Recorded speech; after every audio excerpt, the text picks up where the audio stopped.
I'm a little bit late to the party on this one, but I had to talk about it.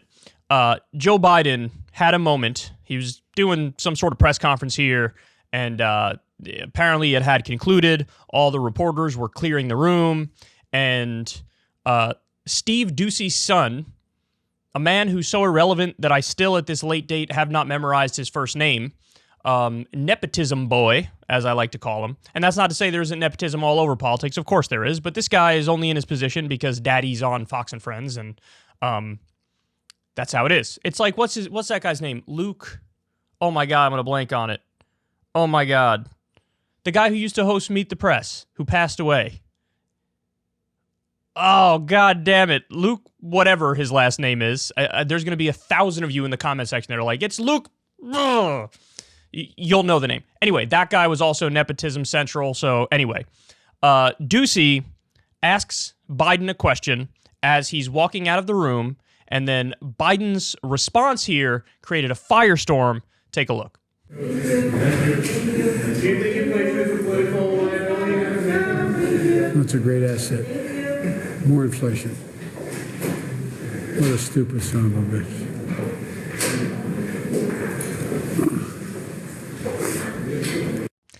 That led to a lot of chatter, to say the least. By the way, the guy's name is Luke Russert.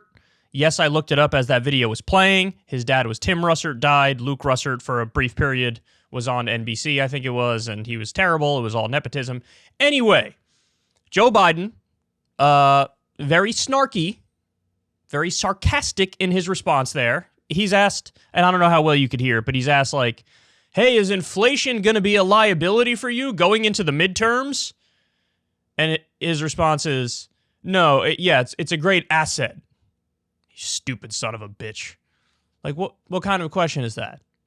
So, you're not going to be surprised to learn that my take on this is, it's phenomenal, and I want more of this. Now, of course, Biden can't help himself because he did the whole, like, I'm the civility man and I'm the decorum man when he was running against Trump. So he called Doocy and apologized to him afterwards. And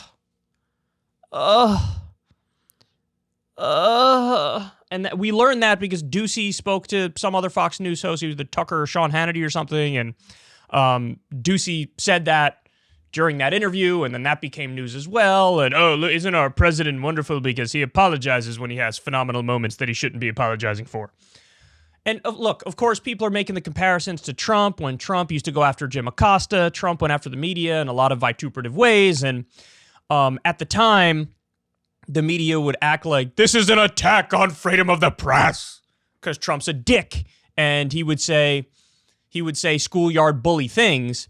But as I said back, that was one of my favorite parts of Trump. Now, it's not my favorite part of Trump when he would actually attempt to be authoritarian, like when he said we should ban flag burning, for example, which is deeply against the First Amendment, when he said we should expand our libel laws and copy the UK because it's too easy for the media to print lies and we need to crack down on that. That's actual authoritarianism.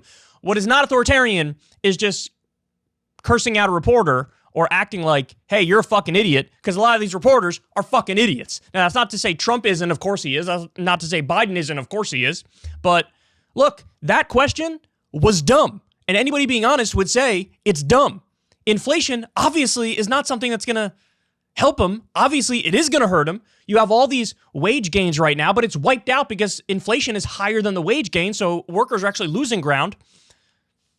His reaction there was the most honest moment he's had in office, probably his entire presidency so far.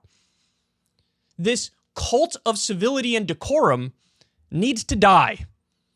So, look, the substance matters, but oftentimes when Trump was a prick to the media, I was like, that's awesome. Even when Trump would be an asshole on Twitter, oftentimes I was like, that's awesome. It wouldn't be awesome when he's like threatening nuclear war with Kim Jong-un as he'd done previously. There are lines, right? There are reasonable boundaries. But if you're being an asshole to people who are assholes and need to be put in line, well, then that's a totally different story, and that's something that I support. And here's the thing, guys. What is one massive political asset that is undervalued? The answer is authenticity.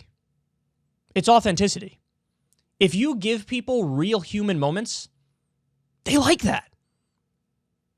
And it doesn't matter how much you try to proclaim that, oh, this was out of line. People sort of roll their eyes and be like, don't be ridiculous. And in fact, I think that was one of the main reasons why Trump ended up winning the presidency originally, is that the media would go after him in so many silly ways that there was like a backlash to the media in that respect, and they would be viewed less favorably than Trump, who of course is a charlatan, con man, fraud. But you have to go after people in accurate ways and intelligent ways. And this was Biden's most authentic and honest moment in office. I like what Bhaskar Sankara said of Jacobin. He tweeted about this moment, and he said, I'm going to keep it real. The only way the Democrats have even a prayer in the midterms is if Biden has a moment like this every day until the midterms. And I think that's true. I genuinely think that's true, because they're not going to brag about whatever limited accomplishments they have. They're not going to push to do any further better things. I mean, Build Back Better's dead in the water. Now we're talking about just giving Joe Manchin and Kyrsten Sinema a pen and paper and saying, okay, now you write the bill and we'll just pass it. That ain't going to work.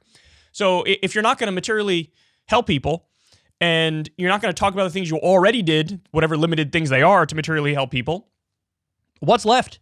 You got to be viewed as authentic and honest and charismatic and likable. And this is authentic and honest and charismatic and likable. Who can't relate to that? Basically, the question is inflation good or bad? What do you think? What do you think? I mean, the fact that we're even having this conversation, man. And I want to be fair, because there were a number of right-wing hosts who were keeping it real about this. Like Jesse Waters. I didn't see the entire segment, but Jesse Waters apparently was like, that was kind of a stupid question. Greg Gutfeld apparently was like, Biden's right, that is kind of a stupid question.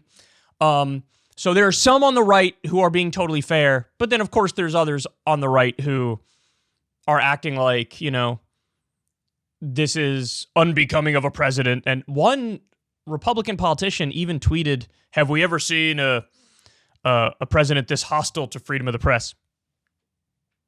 Are you kidding me? Are you kidding me? And absent in the entire conversation is the actual crackdown on freedom of the press and the First Amendment.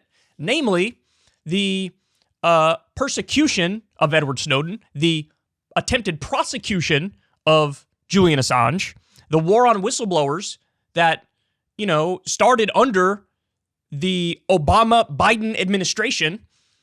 Like, we can have a conversation about actual authoritarianism and crackdowns on freedom of the press. This is not it. This is a good, solid, honest, authentic moment. And it just goes to show you how the political instincts of people inside the bubble, they get so warped because everybody around Joe Biden is part of the cult of decorum and civility. And so when he does this, everybody in his administration, I'm sure, behind the scenes is like, hey, dog, you went too far. This is egregious. This is going to hurt us in the polls even more. Look, I don't know how the apology is going to impact it or how many people even saw that he apologized. But if he had just done it and then laughed about it and was like, yeah, I'm still right about it, that shit may have given him a 2 or 3 point bump.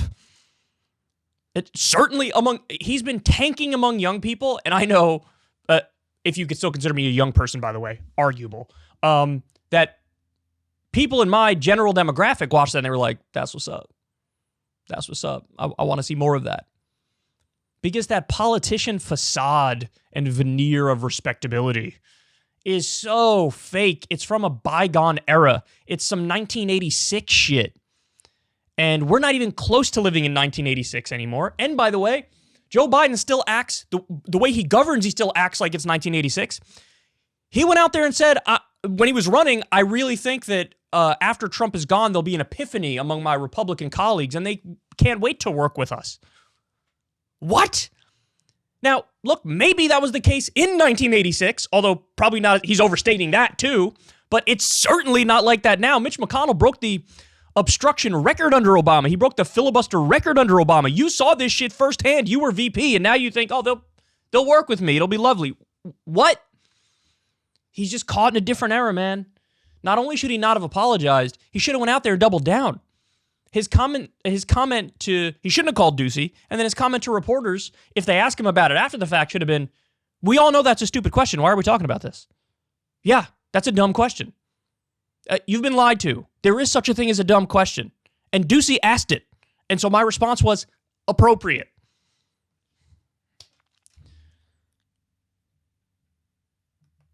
We want this Joe Biden. We want this Joe Biden. We don't want the Joe Biden that embraces the fake civility and decorum. He called a spade here for like the first time in his life, and there was backlash for it. It reminds me, it's just all the terrible incentives in Washington, D.C. and in mainstream media always line up against the right things. You know? It's like when he pulled out of Afghanistan and the entire media and all of his colleagues were like, this is terrible. You shouldn't do it. But he's right, and we should do that. But all the incentives were like, you shouldn't have done this, and don't you dare do it again with Iraq or anywhere else, because it's a disaster. So all the incentives push you in the wrong direction. All the incentives push Biden to don't be honest and authentic and likable and keep it real about the stupid son of a bitch that Ducey is, because he is that. He is that. Now, it would have been a different issue if he asked a question that was an intelligent question and then Biden said that. Then I'd be like, look, I like the moxie, but that wasn't a dumb question. But it was a dumb question. So he was right to say it. Look, I'm babbling on now. I've gone way too far in this segment already, but you get the gist of it. For the first time in a long time, Joe Biden had an honest, authentic, and likable moment, and then he immediately squandered it by apologizing. I don't like it. I don't like it at all. Bring back this Joe Biden. Like, angry old man, ornery Joe Biden. Final point is, it seems like when he reacts like this too, it seems like he's more there mentally than normal. Because normally he's in half zombie mode. He's got one foot in the grave. He's barely keeping it together. He's reading off the teleprompter and still messing it up. He's like, you want to look alive, dog? Then respond like that, because it shows the wheels are turning in your brain. You got the hamster on the wheel going. And people see that when you react like this, when you're present in the moment. That was a very present in the moment reaction. And people were saying, oh, he's caught on a hot mic. He had to know that mic was hot. He's got a mic right in front of him. Like, the whole point is the mic right there. So he had to know that mic was hot. It wasn't like a slip up. And that'd be even more gangster if he, on purpose, he knew the mic was there and he's like, you stupid son of a bitch. Anyway, more of this Joe Biden. Don't listen. Everybody around Joe Biden is dead wrong in all the advice that they give him. And that's so obvious. For once in your life, put your nuts on the table and be like, here are my nuts. They are on the table. That would help you, not hurt you. Hey, y'all, do me a favor and like and subscribe. It helps out big time in the algorithm. Click the bell as well for notifications when videos drop. And watch that video on screen right now. You know you want to.